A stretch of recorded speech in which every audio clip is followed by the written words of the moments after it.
Friends, आज मैं to word movie explain करने जा रही हूँ जो कि एक आदमी रेमी के बारे में है। वो बहुत ही बुज़दिल और डरपोक होता है, लेकिन उसकी लाइफ में एक ऐसी ट्रेजेडी हो जाती है जो कि उसकी लाइफ ही बदल देती है। चलिए तो चलते हैं एक्सप्लेनेशन की तरफ। अगर आपको मेरी वीडियोस अच्छी लगती हैं तो मेरी वीडियो को ज़रूर लाइक करें और चैनल को भी सब्सक्राइब कर दें। मूवी के स्टार्टिंग सीन में हम एक आदमी रेमी को देखते हैं जो कि एक बहुत अच्छा पेंटर है और वो अपने बच्चों के साथ खेल रहा होता है। अचानक से वो जिस चीज़ पर बैठा होता है वो उसके अंदर ही धंसने लगता है, जिससे कि वो घबरा जाता है। उसी दिन के बाद उसके साथ ऐसा ही होने लगता है, कभी बेड पर और कभी सोफे पर बैठते ही वो अंदर की तरफ धंसता है। एक दिन रेमी अपने स्टूडियो में एक टैप बंद करना भूल जाता है, जिससे कि उसका सारा स्टूडियो पानी से भर जाता है। उसका बहुत नुकसान हो जाता है। इतने में वो अपनी कुछ पेंटिंग्स बचाने की कोशिश करता है, लेकिन वो पानी में धंसने लगता है और इस दफ़ा वो वापस पानी में ऊपर नहीं आता, वो किसी और ही दुनिया में चला जाता है जहाँ 3 सूरज थे और वहाँ कुछ लोग उसकी तरफ आते हैं, लेकिन उसको कोई वापस खींच लेता है, जिससे वापस अपनी दुनिया में आ गया था। वो ये सब अपनी बीवी को बताता है, लेकिन वो उसकी बात का यकीन नहीं करती क्योंकि उसका बहुत नुकसान भी हो गया था और उसकी बीवी अपने बॉस को भी पसंद करती थी, इसलिए वो उसको छोड़कर चली जाती है। फिर रेमी अपने लिए कॉफ़ी बनाने आता है किचन में, वहाँ बिल्ली वहीं फ्रीज़ हो जाती है और बाकी चीज़ें भी साकिन होने लगती हैं हवा में उड़ के। उसके बाद रेमी ज़मीन में धंसता है और एक जंगल में पहुँच जाता है। वहाँ कुछ लोग एक जानवर को पका रहे होते हैं। वो लोग रेमी को भी पकाने का प्लान करते हैं, लेकिन वो भागकर एक गार में छुप जाता है। गार में वो किसी चीज़ से टकराता है और अपने घर में आकर गिरता है। सब लोग उसे देखकर हैरान हो जाते हैं और परेशान भी, और रेमी की किसी बात का भी यकीन नहीं करते। रेमी बेहोश हो जाता है और आँख खुलने पर डॉक्टर के पास होता है। वो डॉक्टर को भी सब बताता है, लेकिन डॉक्टर भी उसे पागल समझती है और उसकी किसी बात का यकीन नहीं करती। नेक्स्ट सीन में हम देखते हैं कि रेमी से कुछ लोग पैसे लेने आते हैं और फिर वो हिलना-जुलना बंद कर देते हैं। रेमी ज़मीन में धंसने लगता है और अब वो फिर से दूसरी दुनिया में चला जाता है। यहाँ सब लोग जमा थे और ऐसे खुश हो रहे थे रेमी को देखकर जैसे वो उसी का इंतज़ार कर रहे हों। फिर वो लोग उड़ने का इशारा करते हैं रेमी को और वो उड़ने की कोशिश करता है तो ज़मीन पर गिर जाता है। फिर वो जंगली लोग ज़बरदस्ती एक फल रेमी को खिला देते हैं, जिससे उनकी ज़ुबान रेमी को समझ आने लगती है।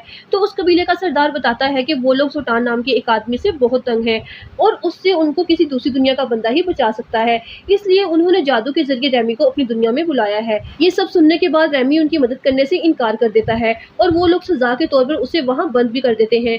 वहाँ एक वाटरमेलन होता है, उसको पकड़ते ही रेमी अपनी दुनिया में वापस आ जाता है, लेकिन इस दफ़ा वो किसी को कुछ नहीं बताता। फिर वो गूगल पर सर्च करता है, लेबोरेटरी में जाता है, लेकिन उस दुनिया के बारे में कुछ पता नहीं चलता। आखिरकार वो ताकत की दवाइयाँ खाने लगता है ताकि ज़ुल्तान का मुकाबला कर सके, और फिर जब वो दूसरी दुनिया में पहुँचता है तो वो लोग उसे तलवार देते हैं, जिस पर वो उनको कहता है कि अगर तुम उस गाँव को छोड़ दो तो मैं तुम्हारी मदद फिर करूँगा। लेकिन वो लोग इनकार कर देते हैं और ये कहते हैं कि अगर वो गाँव छोड़ देंगे तो उन पर बिजली गिर जाएगी। उनका ये मानना होता है। रेमी खुद गाँव से बाहर आकर दिखाता है और कहता है कि देखो मुझे कुछ नहीं हुआ। उसको देखकर बाकी सब भी उसके पीछे आने लगते हैं। फिर इसके बाद वो ज़ुल्तान के एक आदमी को भी मार देता है, उससे मुकाबला करके। इसके बाद रेमी गाँव के लोगों को मोटिवेट करता है कि ऐसे डरने का कोई फ़ायदा नहीं। अगर ज़ुल्तान के लोगों से वो जंग करेंगे तो वो उनको हरा देंगे।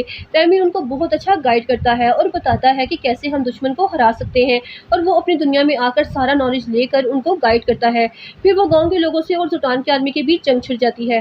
फिर हम देखते हैं कि गाँव के लोगों और ज़ुल्तान की आर्मी के बीच जंग छिड़ जाती है और गाँव के लोग ज़ुल्तान की सारी आर्मी को मार देते हैं रेमी के मशवरे पर अमल करके, और अब वो लोग बहुत खुश हो जाते हैं और रेमी को अपना राजा मान लेते हैं। अब रेमी वहाँ बादशाहों की तरह रहने लगता है और उसे बहुत इज्जत मिल रही थी। रेमी पहले से बहुत बदल चुका था और वो बहुत बहादुर हो गया था। पहले वो बहुत डरपोक था। अब राजा बनकर रेमी ने उस कबीले के लोगों पर जुल्म करना शुरू कर दिया था, जिससे कि वो तंग आकर उसको सज़ा देने का फैसला करते हैं।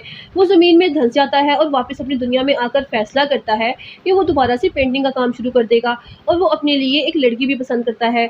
लेकिन फिर से वो दूसरी दुनिया में चला जाता है और अब की बार इस कबीले के लोग कहते हैं कि तुम ज़ुल्तान को मारे बगैर ही यहाँ से चले गए थे, और वो रेमी को उस गार में धक्का दे देते हैं जहाँ ज़ुल्तान होता है। रेमी वहाँ हवा में तीर चलाता है और वो ज़ुल्तान को लग जाता है और वो फिर मर जाता है। अब कबीले के लोग रेमी को भी मारना चाहते थे।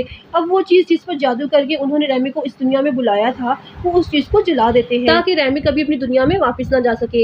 लेकिन कुछ लोग उस चीज़ को पानी में फेंक देते हैं, जिससे रेमी बच जाता है और हॉस्पिटल में होता है। उसकी बीवी भी वापस आ जाती है उसके पास। दूसरी तरफ हम देखते हैं कि दूसरी दुनिया के लोगों ने रेमी का स्टैचू बनाकर रखा हुआ था उसकी याद में। रेमी अपने बच्चों के साथ आउटिंग पर जाता है और यहीं ये मूवी एंड हो जाती है।